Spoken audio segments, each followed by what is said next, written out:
Boa noite, Oswaldo. Fábio, boa noite. Tudo Boa bom? noite a todos. Tudo jóia? E graças a Deus. Bom, dando boa noite a todo mundo aí. Vamos começar com mais um Evangelho segundo o Espiritismo, né? Vamos lá com o nosso gota de paz. Hum,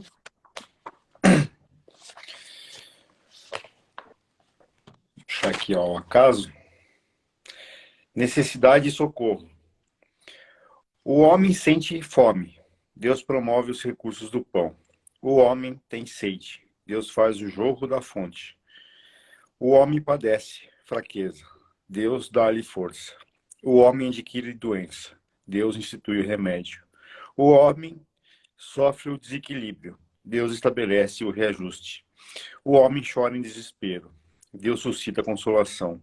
O homem se desvaira em pessimismo. Deus restaura a esperança. O homem cai na sombra da ignorância. Deus acende a luz, instrução. Entretanto, Deus criou a liberdade de consciência com responsabilidade, traçando o merecimento de cada um. E assim que entre a necessidade humana e o socorro divino, permanece a vontade do homem, que é plenamente livre para aceitar ou não o auxílio de Deus. Bom, aqui a mensagem, né, pelo que eu entendi, ela fala da providência divina, né? Tudo que é nos dado, né, desde as provas mais difíceis até as soluções mais fáceis, vem de Deus, né? Então a gente tem que entender aqui que tudo tem um porquê, né? A gente está aqui no planeta Terra, e isso que, a, que o Espiritismo nos ensina, né? Qual a verdadeira razão que a gente está aqui na Terra, né? Sempre os filósofos tentam explicar, né, o que é a vida, né? Para mim, a vida nada mais é do que o intervalo que a gente vê na matéria, né, para evoluir como espírito, né, para evoluir espiritualmente, né, dentro do campo de prova da matéria, né, nos tornarmos espíritos, né, mais evoluídos, espíritos melhores. Então a gente sabe que tudo que Deus nos dá, né, as dificuldades, também nos dá a chave para solucionar essas dificuldades. E você acreditando nisso, né, a sua vida se torna um pouco mais fácil, né, um pouco mais entendível, né, por que a gente sofre tanto e acreditando mais, tendo mais fé em Deus. Acho que é mais ou menos isso, né, Oswaldo? o Gotas de Paz ele chama hoje necessidade e socorro, né? A minha necessidade e o socorro de Deus. Acho que tem uma parte acho que é dos Salmos, né, que ele fala, o socorro vem de Deus, num dos Salmos.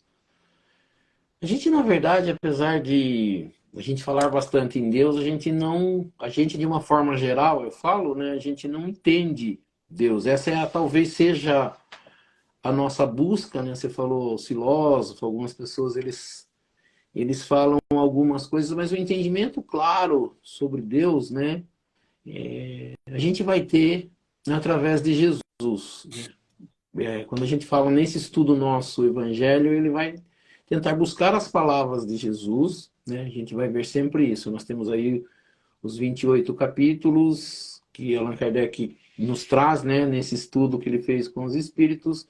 Ele põe lá o nome de um capítulo, um tema, algo que nos aflige, algo que acontece com a gente, o que, que Jesus disse sobre aquilo.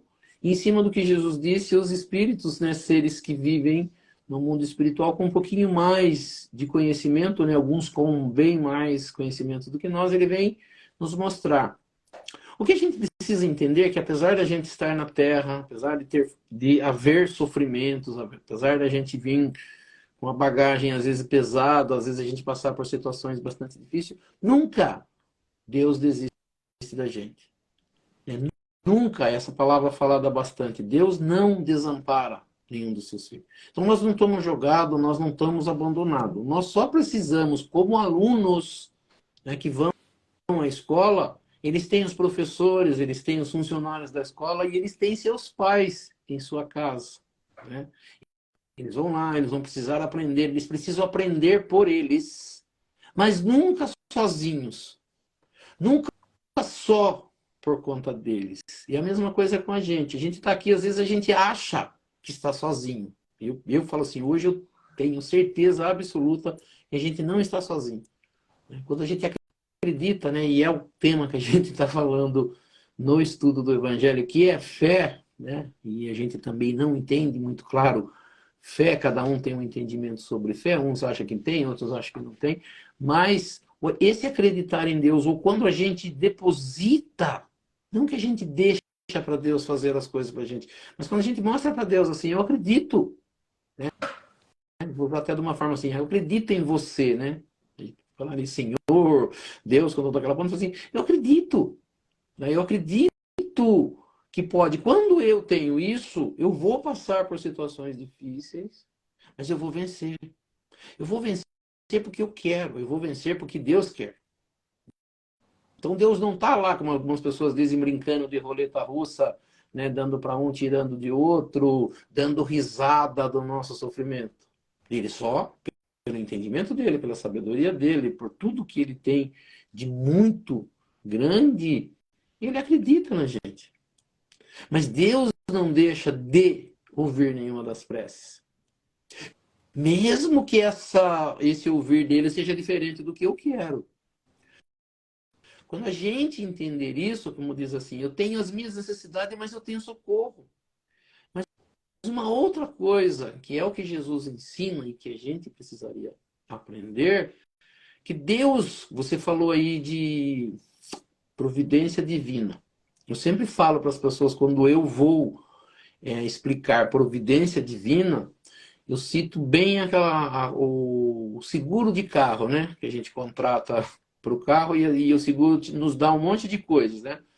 Problema de bateria, o carro para na estrada, qualquer coisa. Você chama a seguradora. A seguradora te envia um socorro. A seguradora seria a providência divina. O socorro não necessariamente a empresa em si, mas um funcionário da empresa. Deus ouve as nossas preces. Mas como que ele ouve as nossas preces? Ele não vem diretamente, a gente não saberia se era ele, a gente não tem condição de ouvir Deus. Mas o que ele faz? Ele manda alguém. Ele manda alguém que pode ser o meu vizinho, pode ser alguém dentro da minha casa mesmo. Pode ser uma pessoa que esteja passando na rua. E às vezes a gente não dá bola, né? Porque a gente fica esperando uma resposta talvez maior. Mas o socorro sempre vem. A forma que ele vem que eu preciso estar pronto para aprender ou para aceitar. Né? Então, às vezes a gente pede uma coisa e Deus não tem condição de dar daquele jeito que eu quero. Mas eu não fico sem resposta. Mas para eu ouvir a resposta e para entender, eu preciso estar atento nas coisas que acontecem. Né? Com relação à fé, que é o que a gente vai falar, eu preciso saber o que a minha fé pode conseguir. Porque às vezes a gente pede coisas que talvez Deus diretamente não consiga dar, ou seja, porque no plano espiritual não tem. Porque nós necessitamos das coisas da matéria. E as coisas da matéria são só do planeta Terra. As coisas que nós precisamos, eles estão neste planeta em qual nós vivemos. E se eu pedir para Deus alguma coisa de lá do universo, do céu, não vem. Ele terá que vir da Terra. Então, para eu saber o que Deus pode me dar, eu preciso saber o que eu posso receber e de que forma eu posso receber. Quando eu entendo, aqui falou também de merecimento e a necessidade do merecimento para eu receber as coisas. Porque senão vira bagunça.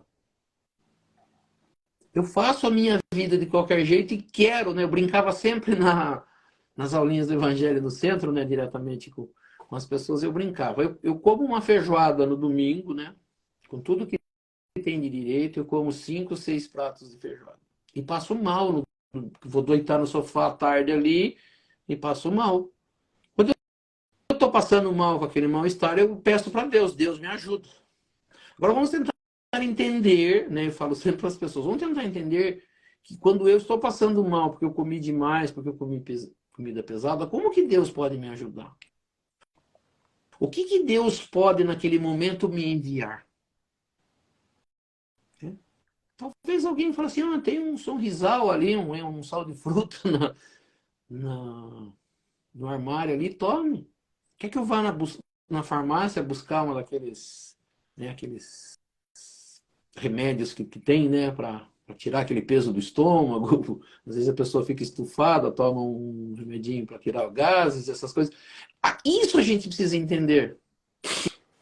Na verdade, nesse momento, se eu tiver uma ideia, Deus não vai me atender diretamente, mas Ele pode me inspirar através de alguém a tomar alguma coisa, ou até ir no hospital mesmo, mas não achar que Deus vai vir ali, vai pôr a mão no seu estômago e vai desfazer tudo aquilo que você diretamente consumiu e que está te fazendo mal. Brincava também, né? Falou, você tem uma unha encravada e fica, Deus, a minha unha está doendo, Deus, a minha unha está doendo. Eu falo assim, como que Deus pode me ajudar? Né? Vou numa podóloga, em alguém que possa tirar a unha encravada, fazer alguma coisa ali, mas não é Deus diretamente.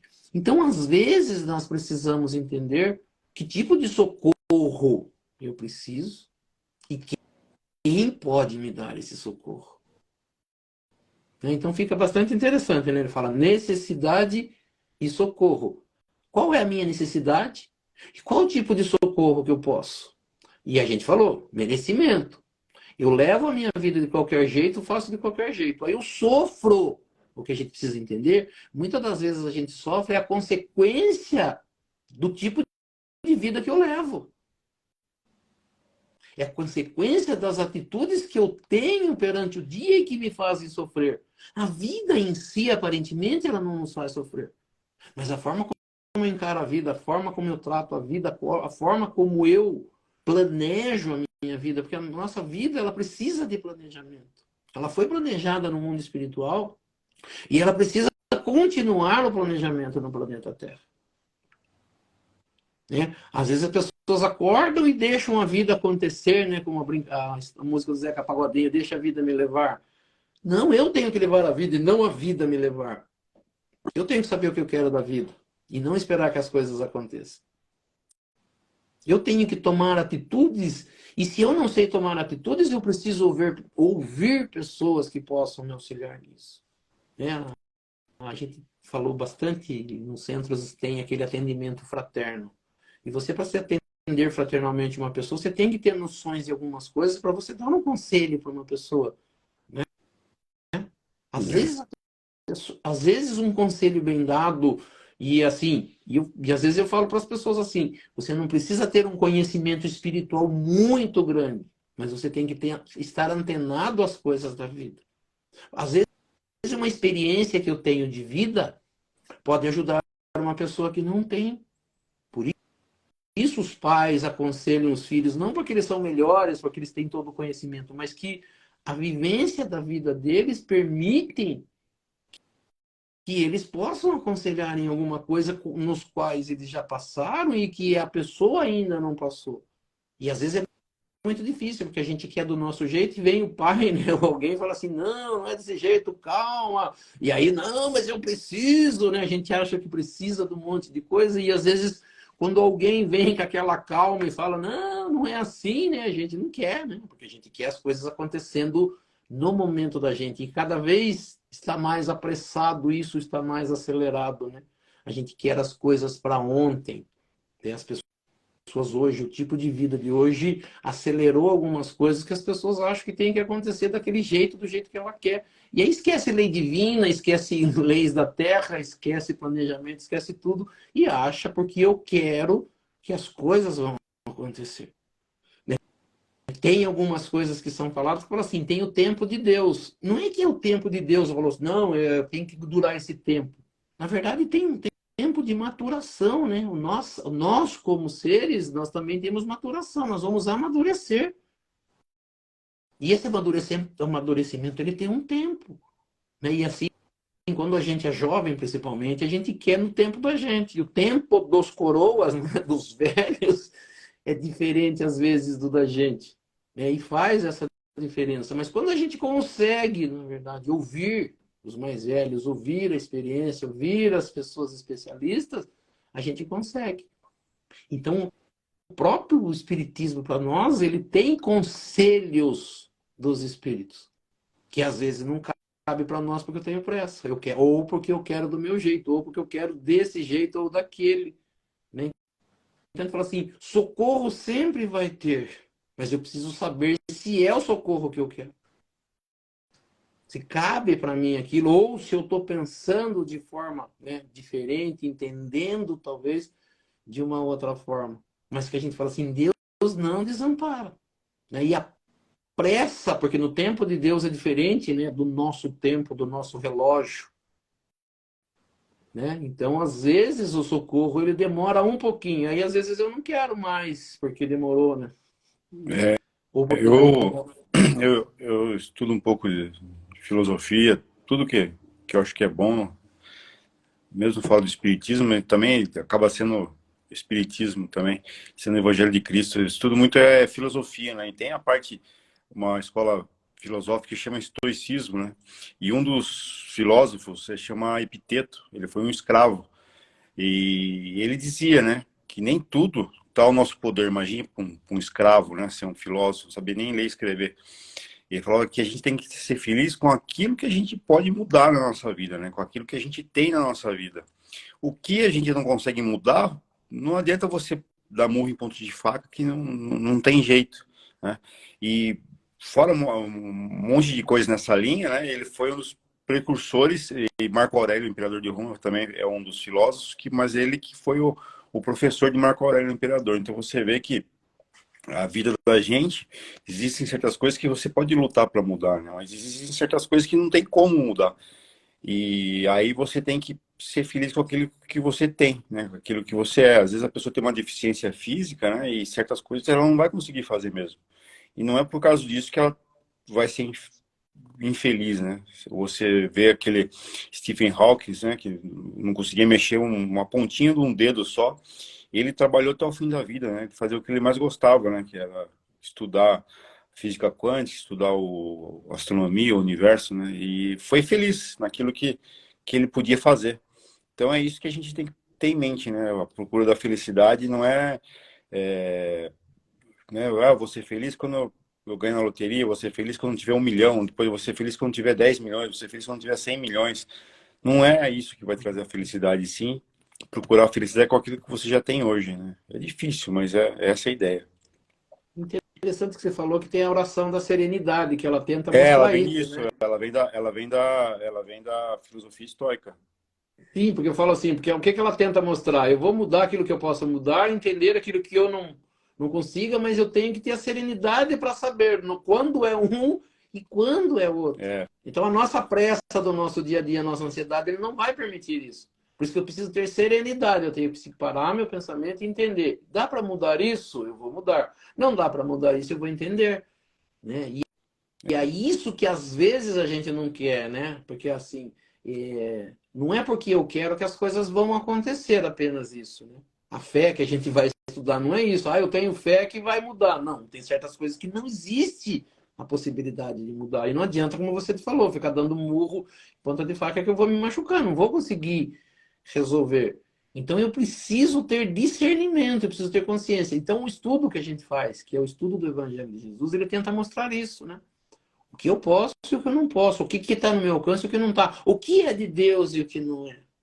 O que, que Deus espera da gente. Ou o que, que a vida, né, nesse universo de Deus ela é. Como ela funciona.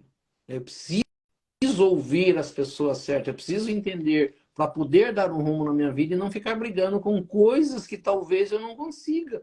Né? Então, precisa, que nem você falou disso, eu preciso estudar, sim, eu preciso ler, eu preciso ouvir. Se eu não posso, que nem fala assim, hoje a vida está tão facilitada, né? Você não precisa ler um livro aí de 500, 600 páginas. Você pega aí o que um fala, o que o outro fala, pega um pedacinho, assiste uma palestra, né? Lê pedaços, trechos que ajudam, né? Mas eu preciso querer e não apenas ficar esperando a vida acontecer e quando ela acontece diferente do que eu penso, eu sofro. Né? Então, quando eu dirijo a minha vida, eu sou o capitão do meu barco, como diz, eu sou guia do que eu estou fazendo, fica muito mais fácil do que ir vivendo conforme vai acontecendo as coisas. Né? Então, a gente fala assim, o sofrimento às vezes vem muito da nossa teimosia. Ele vem desse não ouvir, né? Porque Deus está falando a gente de várias formas. Agora eu preciso estar pronto para ouvir e entender o que pode e o que não pode, né? Porque existe isso. Dentro da lei de Deus existe o que pode e o que não pode. Então a vida não é do jeito que eu quero, a vida é de um jeito, né, que foi feito de uma forma, né, por Deus e que encaixam coisas. E quando eu acho o time disso, né, que é a forma que as pessoas usam, o time disso é a hora que eu consigo viver. Né? Mas eu preciso buscar, ela não pode ser só do meu jeito, ela tem uma forma de acontecer que eu preciso encontrar, que eu preciso entender. Mais ou menos. Se a gente falou da oração da serenidade, né, tem gente que não sabe o que é. Pode pesquisar na internet o que você acha. É muito usado em grupos de autoajuda, né? 12 Passos, Alcoólicos Anônimos, Narcóticos Anônimos. Mas não tem nada a ver com o alcoolismo, o uso de drogas em si, mas é uma oração muito linda. E vem da filosofia estoica. Né? Quem tiver interesse pode dar uma pesquisadinha aí, que é muito bonita a oração. Vamos dar início, Zô? Sim. Então nós vamos elevar o nosso pensamento a Deus, a Jesus, convidando aos espíritos superiores e os nossos amigos espirituais para que nos auxiliem e para que também participem desse nosso estudo do Evangelho nesta noite. E que aqui nesta noite nós possamos aprender um pouco mais sobre a doutrina espírita, aprender um pouco mais sobre os ensinamentos de Jesus, do Evangelho de Jesus e das leis que nos governam. E pela prece que Jesus nos ensinou, nós vamos iniciando esse nosso estudo do Evangelho nesta noite. Pai nosso que estais nos céus, santificado seja o vosso nome, venha a nós o vosso reino, seja feita a vossa vontade, assim na terra como nos céus. O pão nosso de cada dia nos dai hoje, perdoai as nossas ofensas, assim como nós perdoamos aqueles que nos ofenderam. E não nos deixeis cair em tentação, mas livrai-nos do mal. Que assim seja. Em nome de Deus, em nome de Jesus, nós declaramos iniciado o nosso estudo do Evangelho nesta noite. Que assim seja, graças a Deus e a Jesus. Que assim seja. E assim seja. Então vamos às perguntas do seguidor, Oswaldo. Perguntaram, né, sobre doação de órgãos, né? Algumas religiões são totalmente contra a doação de órgãos, algumas até doação de sangue, né? São totalmente contras. E o que o Espiritismo tem a dizer sobre isso? É a favor, é contra? Não fala nada? O que o Espiritismo diz sobre isso? Na verdade, assim, nos ditos, né, dos estudos de Allan Kardec, não se chegou a essa... E a medicina nem estava, acho que, adiantada a esse ponto. Mas o Espiritismo, de uma forma geral, no entendimento dos ensinamentos de Jesus, que é a caridade, entende a doação de órgãos como uma caridade. Né?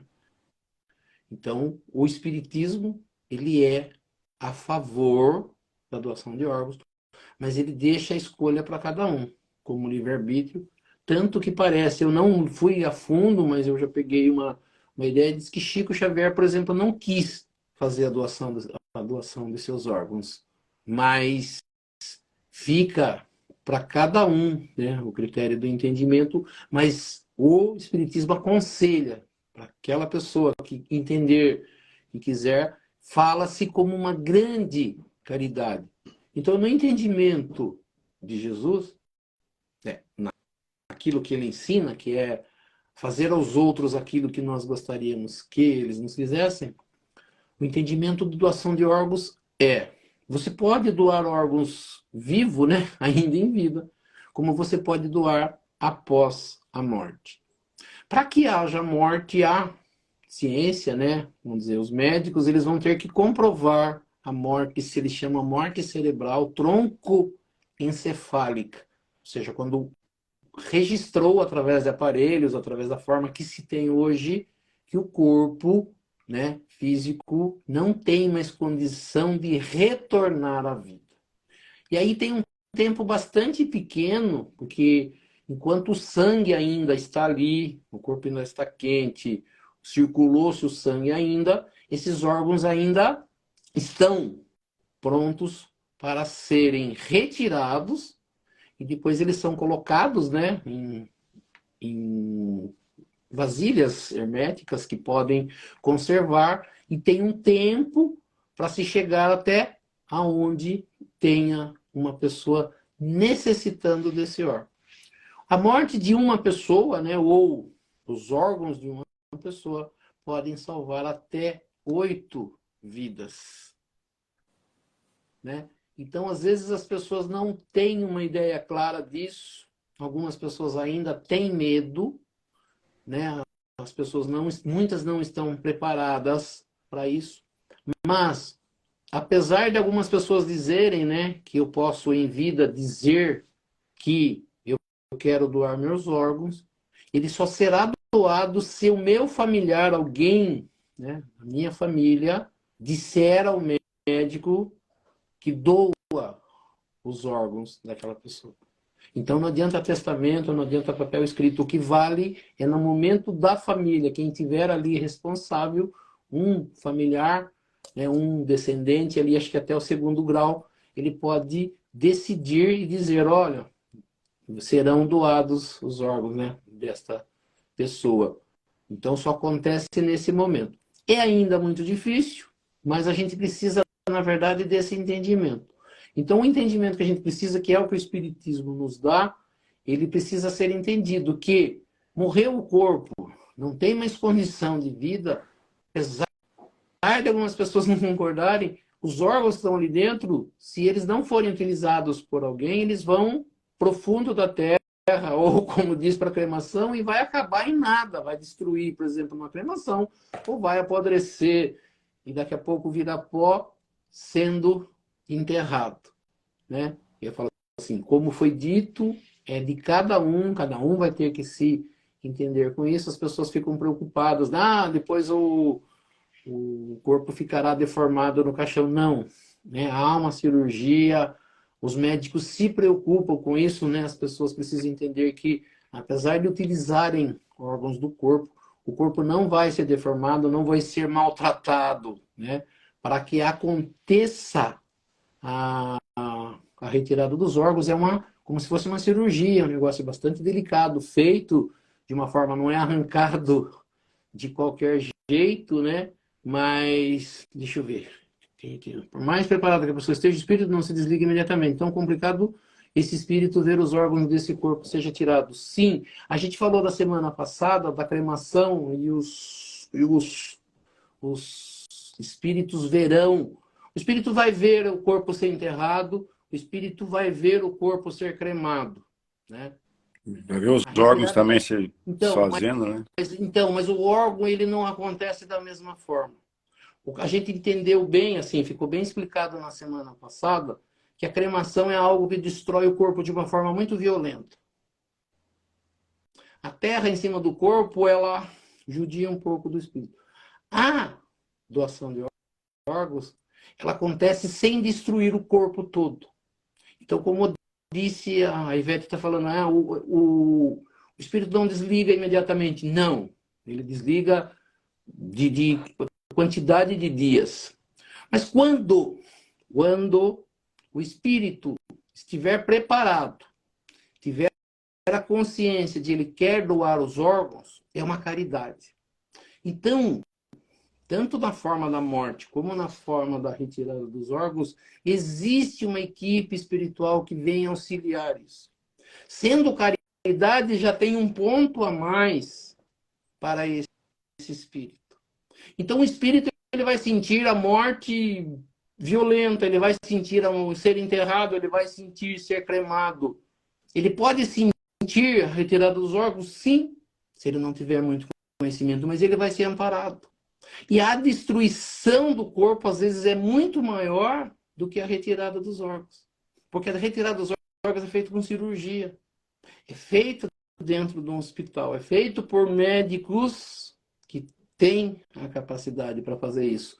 Então, ele não violenta tanto o corpo, como a gente tinha falado, da cremação e até do enterrar, e até de um acidente. Porque quando acontece um acidente com o corpo de uma pessoa, ele destrói todo o corpo e o espírito sofre isso. Um suicídio, né? Uma morte causa mais transtorno para o espírito quando ele bebe, usa droga, se alimenta de forma totalmente errada e desencarna por isso. Ele sofre, às vezes, muito mais do que, às vezes, uma retirada do órgão. Mas o que a gente precisa deixar entender, quando diz assim, o espiritismo ele não obriga ou diz que você tenha que fazer. É como foi dito, é a escolha de cada um. Mas já existem manifestações dos espíritos dizendo que a equipe médica auxilia, ajuda, e há um benefício até, assim, você numa morte comum e natural, você vai ter um amparo espiritual, mas talvez você sofra mais do que quando você está doando, porque na verdade a doação do órgão, ela é uma caridade. Ela entra no ensinamento de Jesus, do amar aos outros como a si mesmo, do fazer aos outros aquilo que você gostaria que fizesse para você. Quando eu estiver precisando de um órgão, que eu vou entender a necessidade disso, né? Então, para quem vai fazer a doação, às vezes ele não tem ideia, mas para quem está lá no hospital, né? Se não houver um transplante, ele vai morrer, e tem um órgão de uma pessoa que morreu e que vai ser destruído pela terra ou por outra forma, né? De uma forma lógica, de um entendimento, é muito melhor retirar esse órgão e passar para uma pessoa e dar a vida a essa outra pessoa, e aquela pessoa que está desencarnando não precisa mais daquilo, acaba sendo uma caridade. Então, que o Espiritismo pensa disso, o Espiritismo não é contra, já existe, porque fala assim, a ciência está preparada, a gente falou, a morte, o desligamento, como a Ivete falou aí, ele demora sim, mas o desligamento do corpo, ele não vai acontecer só nos órgãos, ele vai acontecer no corpo inteiro. O corpo continuará para fazer o desligamento. Então, não é a retirada de um órgão ou outro, ou dos órgãos que vão atrapalhar esse desligamento ou vão prejudicar o espírito. Eu tenho certeza também que você, fazendo essa caridade, os espíritos não vão deixar você desamparado, sofrendo. Sim, Com certeza, com certeza. você optando por isso em vida e depois os parentes assinando embaixo, eu acho que não tem por que você sofrer ainda com isso. Eu vejo, e a gente tem que respeitar também quem não aceita, né? Embora o espiritismo não seja contra, mas também Sim, não tem nada. Quem é a favor não prega nada. Eu vejo da mesma maneira pode ser até um outro tema, um outro dia, mas falando bem rapidinho, sobre veganismo e vegetarianismo, né? Eu acho que assim, o espiritismo não é contra, né? Você pode comer carne, você pode comer produtos derivados de animais, pelo nosso atual estado material da existência humana, mas eu penso que conforme o passar do tempo, nós devemos cada vez mais pensar em diminuir a proteína animal, usar menos produtos que vêm de testes em animais, né? E seria salutar isso. Embora eu mesmo não faça, mas com o tempo a gente deveria partir para esse lado também. a evolução da humanidade vai fazer isso, né? Nós ainda, em relação a muitas coisas, nós somos bastante animais ainda, né? Nós ainda vivemos como animais. Apesar de a gente ter a inteligência, apesar de a gente ainda ter um pouquinho de conhecimento, nós não estamos preparados para muitas coisas. Quem vai nos preparar, na verdade, é essa evolução. Os espíritos, esse estudo do Evangelho de Jesus vai nos ajudar para que essa evolução aconteça. Campanhas, bastante orientação, é a única forma disso acontecer.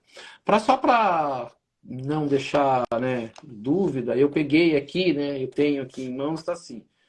Pergunta: o que a doutrina espírita pode falar a respeito de doação de órgãos, sabendo-se que o desligamento total do espírito pode, às vezes, ocorrer em até 24 horas e que, para a medicina, o tempo é muito importante para a eficácia dos transplantes? O espiritismo é contra ou a favor do transplante? Quem respondeu essa pergunta foi o guia espiritual de Chico Xavier. E ele responde assim: o benefício daqueles que necessitam consiste numa das maiores recompensas para o espírito. O benefício que vai dar à pessoa que vai receber esse transplante consiste numa das maiores recompensas para o espírito.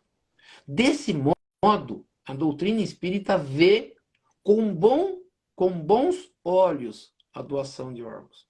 Aí ele diz assim: mesmo que a separação entre o espírito e o corpo não tenha completado, a espiritualidade dispõe de recursos para impedir impressões penosas e sofrimentos a essas pessoas que estão doando.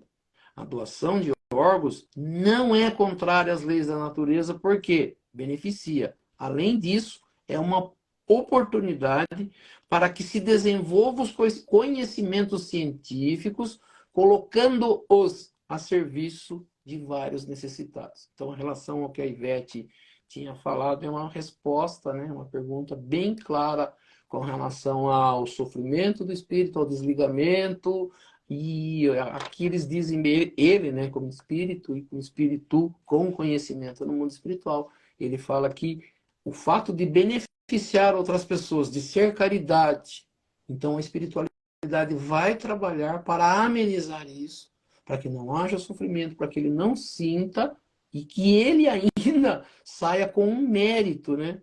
O fato dele estar fazendo uma caridade após a morte é um grande mérito para esse espírito que, na verdade, está desencarnando, né? Então, acredito que fica bastante claro. Então, com relação a perguntas,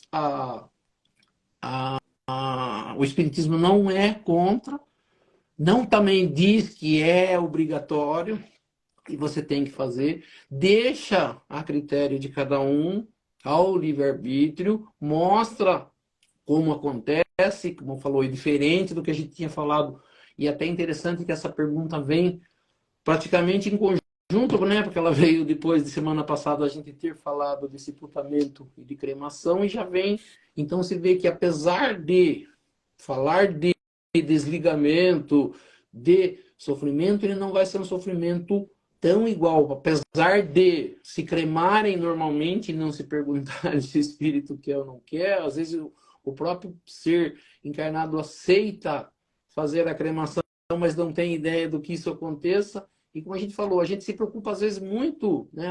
É o sofrimento após a morte. Vai haver sofrimento pelo gênero de vida que eu levei, pelo tipo, né? A gente fala assim, quanto esse André Luiz, que é um espírito que traz para nós, né, informações de como ele se encontrou no mundo espiritual e o quanto ele sofreu no mundo espiritual pelo que ele próprio fez com o seu organismo sendo médico. O quanto ele sofreu no mundo espiritual, tudo aquilo que ele tinha feito com o seu corpo. O que falam, né? Quanto sofre um suicida? Mas daí as pessoas se preocupam com o suicida, aquele que dá o tiro na cabeça, que se joga debaixo do carro. Mas André Luiz era um suicida, não porque fez isso, mas porque sendo médico, por tendo conhecimento da medicina e dos males que aquilo que ele fazia com o corpo era prejudicial, né, a ele chega no mundo espiritual sofrendo porque não fez o que ele recomendaria como médico para as outras pessoas. Então, a gente for preocupar com sofrimento em muitas coisas, a gente vai sofrer pelo tipo de vida que a gente leva, gênero de vida que a gente leva, né? Pelos problemas que a gente tem com as outras pessoas, pelo aquilo que a gente faz no dia a dia, pelos pensamentos, pelas atitudes, pela alimentação, seja qual for o que a gente faz, né? Então, só para orientar, né, o Espiritismo não é contra e mostra o porquê de não ser contra, mas sempre é livre-arbítrio, ou seja, cada um entende o que deva ou o que não deva fazer. Então, o Espiritismo nunca fala, é obrigado a fazer isso, você tem que fazer dessa forma ou daquela forma. Não, fica sempre a critério do encarnado, do espírito, para que ele decida. E ele, né, sofra as consequências daquilo que ele decide. O Espiritismo, como a gente sempre diz, né? Não dá regra nenhuma, né? Não dá obrigação nenhuma, não tem dogma nenhum. Ele apenas dá o norte, né? Amar o Orienta. próximo como a si mesmo, assim, acima de todas as coisas. Você pega esse ensinamento máximo de Cristo e põe nessa situação de doação de órgãos, você vai ter a ideia de se tem que doar ou não.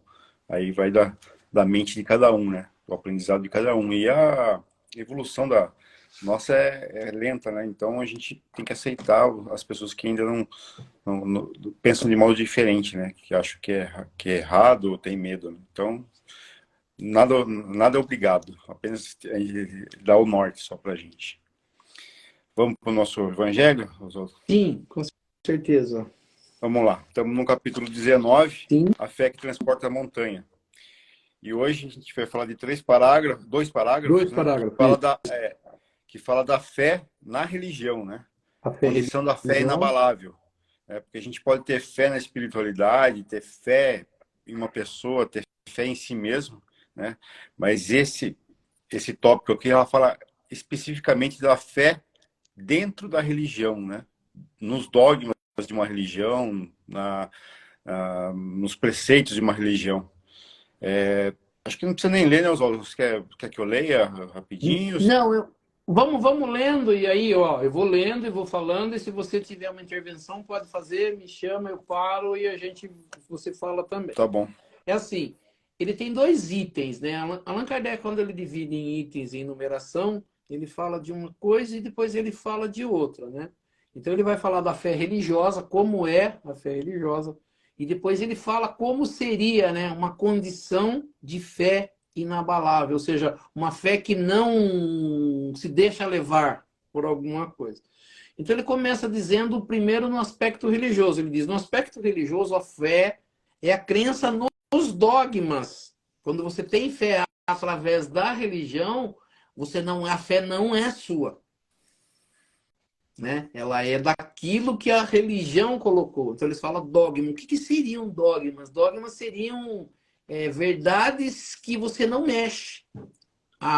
Eles têm como verdade e você não modifica isso, né? A religião decidiu, é desse jeito, e nisso você não vai poder mexer, né? E assim, constituem as diferentes religiões, são particulares para cada religião. Uma religião tem um dogma em cima de uma coisa, a outra tem outra, e é por isso que elas são diferentes, é por isso que existem hoje religiões diferentes, porque uma acredita de uma forma e a outra acredita em outra, né? Em cima daquilo que eles entenderam como sendo verdade absoluta. Aí ele diz assim, Allan Kardec que acaba usando isso, né? A fé ela pode ser de duas formas. Ela pode ser cega. Fala assim, o que é uma fé cega? Alguém chega e fala para mim, tem que ser desse jeito. Eu não penso e começo a fazer da forma dela. Isso chama fé cega. E ele falou, ou ela pode ser raciocinada. Alguém chega e fala assim, ó, tem que ser dessa forma. Você fala, mas por que tem que ser dessa forma? Isso, na verdade, é o que o Espiritismo faz. Porque dentro das religiões, quando ela tem essas verdades que são dogmas, você não pode mudar. Então você não pode chegar na igreja e falar, mas por que tem que ser assim? Falou, porque é dogma da igreja, foi decidido assim e acabou. O Espiritismo, ele permite que você pense, né? Por que é desse jeito e não desse? Por que eu tenho que fazer, como a gente falou, por que eu tenho que doar órgãos? Como você falou, tem a religião, né? Uma religião que não permite a doação de sangue.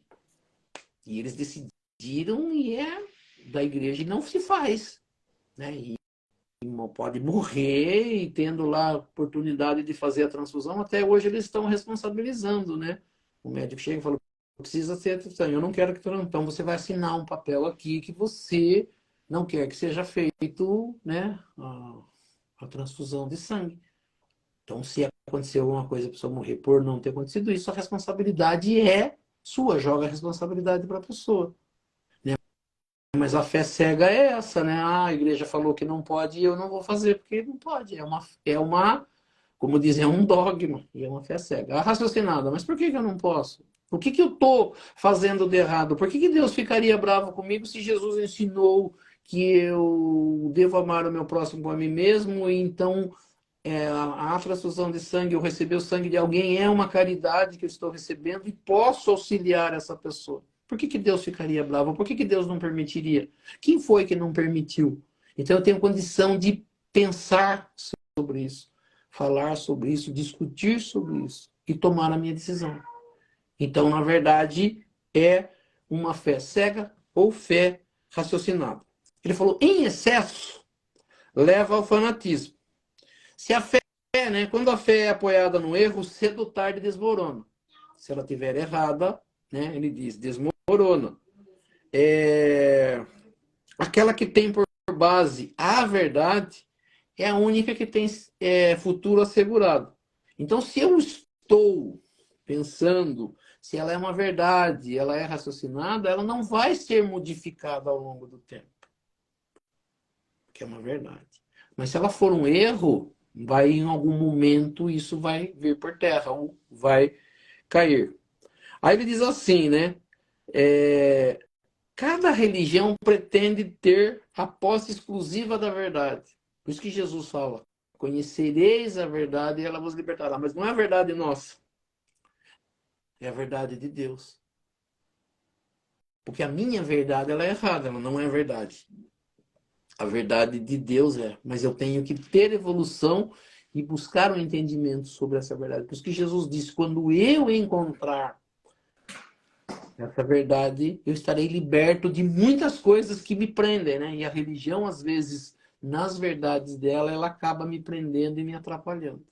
Quando eu tiver o poder, né, como diz o livre-arbítrio, o raciocínio, e eu for em uma base, no entendimento, raciocinando, pensando, eu consigo entender, na verdade, melhor. Então, assim, algumas religiões, elas impõem a fé cega por causa de uma crença, como diz, né? Ela confessa a sua impotência para demonstrar que está com a razão, né? Mostrar que está com a razão na força, na marra, não adianta. Aí entra no item 7, Allan Kardec dizendo, né? Disse vulgarmente que a fé não se receita, não se impõe. E aí muitas pessoas dizem que elas não são culpadas por não terem fé, porque se não receita, se não tem uma receita exclusiva, se ela não tiver fé, ela não tem culpa. Isso é dizer de algumas pessoas. Ele diz assim, sem dúvida a fé não se receita. O que é ainda mais certo, a fé não se impõe. Você é obrigado a ter fé, você tem que ter fé nisso ou naquilo. A gente acabou de falar, né? Nada pode ser colocado, ser imposto, né? Eu tenho o direito de pensar e falar, eu gosto, não gosto, quero, não quero, isso não é bom para mim, isso é livre-arbítrio. Então, assim, não, ela é adquirida. Então, ele diz que a fé, ela é adquirida, né? Ela não é imposta, ninguém me dá. Eu vou adquirir. E ele diz assim, e ninguém está impedido de possuí-la. Nem mesmo entre aqueles que mais resistem, dizendo que não tem fé, que não conseguem. Ele diz assim, falamos de verdades espirituais básicas e não desta forma, não desta ou daquela crença em particular. Ele não está falando de religião, de uma crença nisso ou naquilo, né? Ele está falando de básico espiritual. Então, assim, não cabe à fé procurar essas pessoas. A fé não vai procurar as pessoas que não acreditam ou que não querem. Ele diz, elas, sim, as pessoas é que devem procurá-la. E se o fizerem com sinceridade, a encontrarão. Tende a certeza de que aqueles que dizem não queríamos nada melhor do que crer, mas não o podemos, né? As pessoas que não têm crença, as pessoas que não têm fé, ele diz assim, se procurarem com sinceridade, a encontrarão. Dizem os lábios e não o coração, pois ao dizer isso, fecham os ouvidos, né? Fecham os ouvidos. As provas, entretanto, são muitas ao redor deles, quer dizer, então existem provas por aí de que a fé é possível, de que você pode adquiri-la, de você pode, na verdade, buscá-la. Então, ele diz assim, em alguns é indiferença, e noutros é o medo de ser forçado a mudar hábitos. Eu já ouvi, né, de pessoas que quando você começa foram assistir aulas comigo e eram de outras religiões. E quando você começa a mostrar o espiritismo, você vai perceber, eu tenho uma pessoa que trabalha comigo, ele fala, por que que eu não aprendi isso antes? Por que que a minha religião não ensina isso? Ele sempre fala isso para mim. Mas tem pessoas que a vida inteira acreditaram daquela forma. E elas têm medo de terem que mudar o pensamento, de terem que mudar a forma de acreditar. Então elas preferem continuar com a religião do que mudar esse pensamento. Então eles assim, por medos, né? Por medo de mudar a crença, de mudar a forma de pensar. Então ele diz aqui, né? Que em certas pessoas a fé parece ter nascido com elas. É inata. Basta uma faísca para desenvolvê-la. Sendo essa facilidade em assimilar as verdades espirituais um sinal evidente de progresso anterior. Ou seja, para que haja esse entendimento que a gente está falando, ele fala, tem que haver a evolução. Quando a gente fala em evolução no espiritismo, que as pessoas já vêm com um pouco de conhecimento, então algumas vão estar com mais conhecimento e outras com menos, não é porque Deus as criou diferente, sim porque elas fizeram progresso. Então o progresso que a gente faz na Terra, o progresso que a gente faz quando a gente aprende alguma coisa de forma correta, isso vai valer para as outras encarnações. Então quando a gente vê alguém nascendo e não acredita em muitas coisas, essa pessoa ainda está engatinhando. Aquelas que têm um pouquinho de mais conhecimento já fizeram, na verdade, uma evolução. É a mesma coisa se pegar um aluno de ginásio e um aluno de primário. Os dois são alunos, só que um está começando, então ele tem pouco conhecimento. O outro já caminhou um pouquinho mais, tem um pouquinho mais de conhecimento. Mas o que está diferente aí é só o tempo que esse que está mais atrasado poderá alcançar, não alcançar nessa, mas chegar ao mesmo conhecimento que aquele que já está mais à frente. Então nós vamos perceber que para alguns a evolução está diferente. Ele não fez ainda o progresso, mas ele poderá, na verdade, fazê-lo. Aqui no final, né, depois que Allan Kardec mostra tudo isso, ele fala, né, que a fé cega não cabe mais no tempo que nós vivemos. E ele diz assim, é precisamente o dogma da fé cega que produz hoje o maior número de incrédulos. A fé que não traz resultados. Quando a fé é cega e ela não tem base, ela não vai ter futuro. Né? E quando eu não consigo alguma coisa, eu prefiro acreditar que eu não tenho fé. Porque eu estou agindo de forma errada. A gente falou no Gotas de Paz, né, que a gente está falando do merecimento e do socorro que vem de Deus. Às vezes eu estou pedindo uma coisa que não é possível acontecer para mim. E aí, não acontecendo, você vai falar, não adianta nada, eu pedi a Deus, eu tive a maior fé, eu trabalhei por aquilo e não aconteceu. Por que que não aconteceu? Porque é algo impossível de acontecer.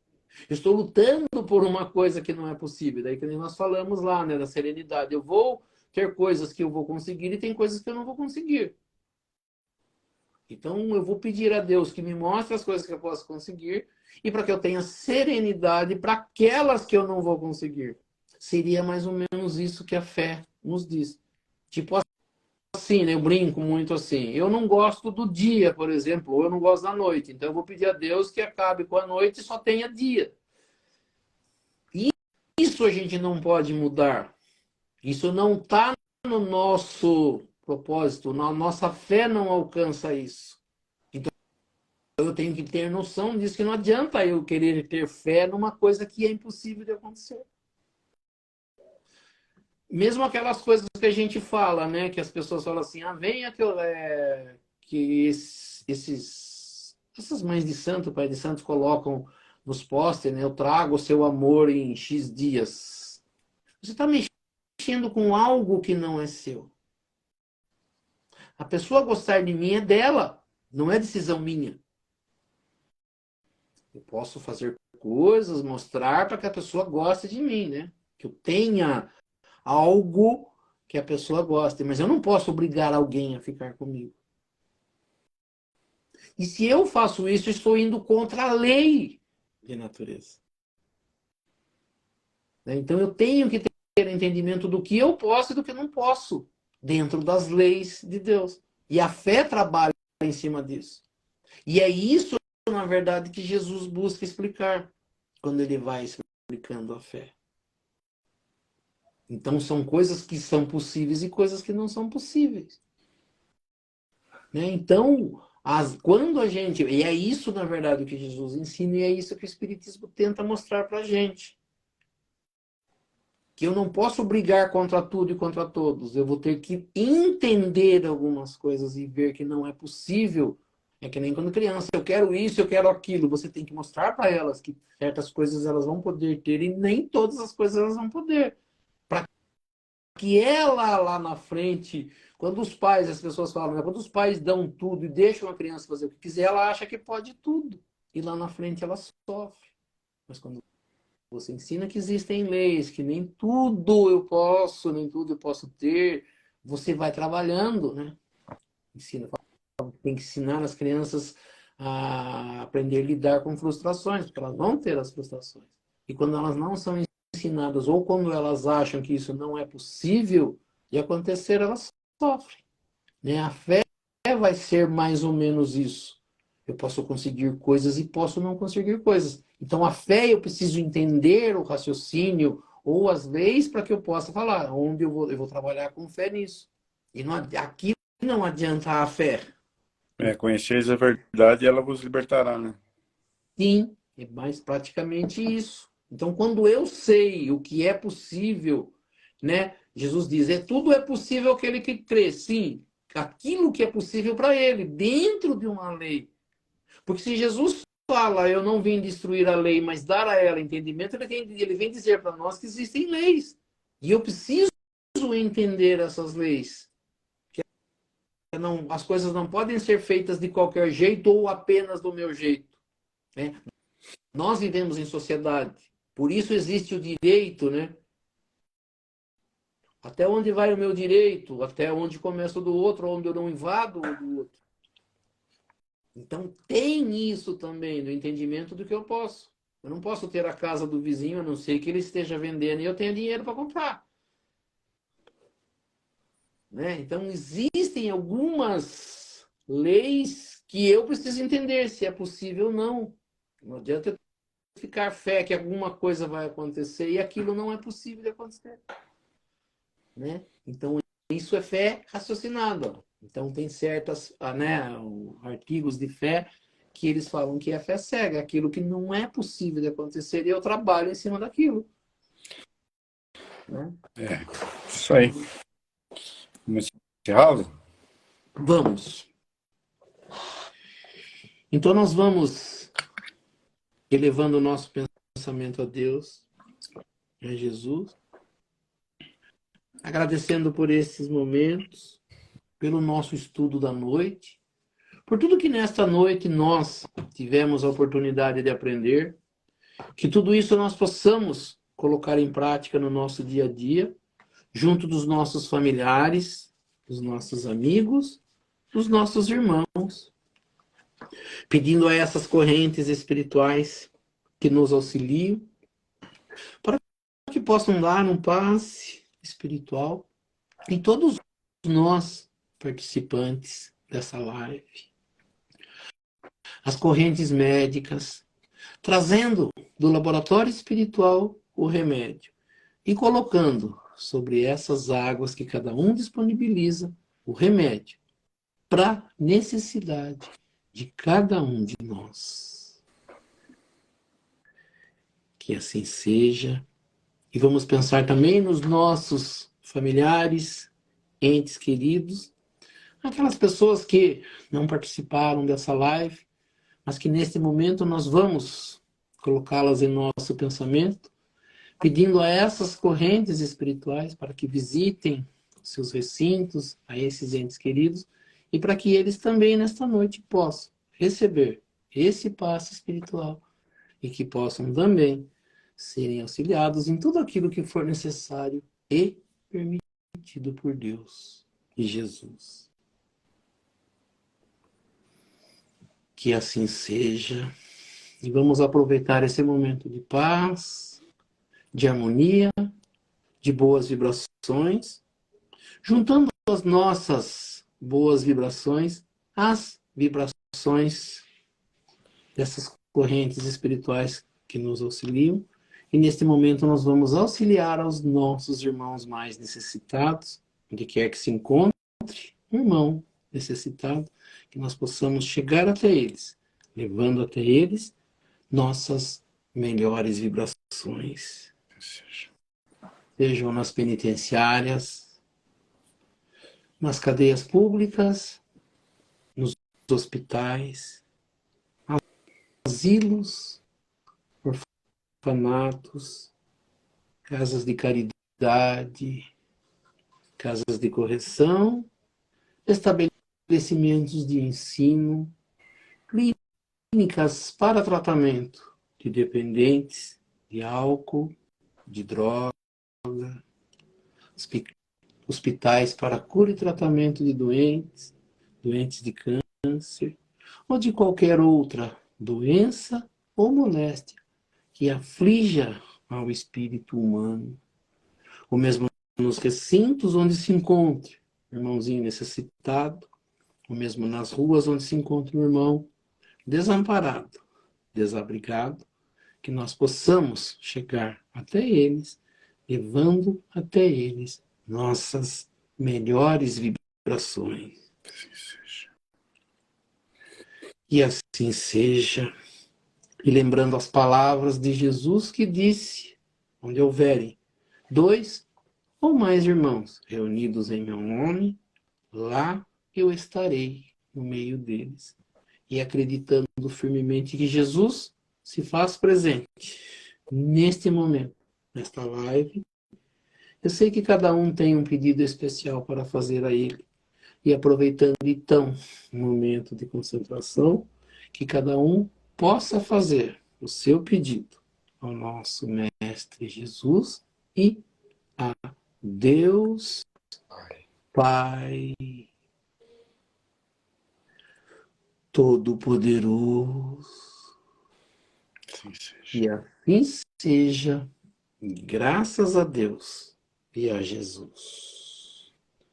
E assim, agradecendo a presença de todos e convidando a todos a se fazerem presentes na próxima segunda-feira, no mesmo horário, para que mais uma vez nós possamos estar aqui reunidos para estudar um pouco mais sobre a doutrina espírita, estudar um pouco mais sobre os ensinamentos de Jesus, do Evangelho de Jesus e das leis que nos governam. E pela prece que Jesus nos ensinou, nós vamos encerrando o nosso estudo do Evangelho nesta noite. Pai nosso que estais nos céus, santificado seja o vosso nome, venha a nós o vosso reino, seja feita a vossa vontade, assim na terra como nos céus. O pão nosso de cada dia nos dai hoje, perdoai as nossas ofensas, assim como nós perdoamos aqueles que nos ofenderam. E não nos deixeis cair em tentação, mas livrai-nos do mal, que assim seja. Em nome de Deus, em nome de Jesus, nós declaramos encerrado o nosso estudo do Evangelho nesta noite. Que assim seja, graças a Deus e a Jesus. Que assim seja. Que assim seja. Então é isso aí, Oswaldo.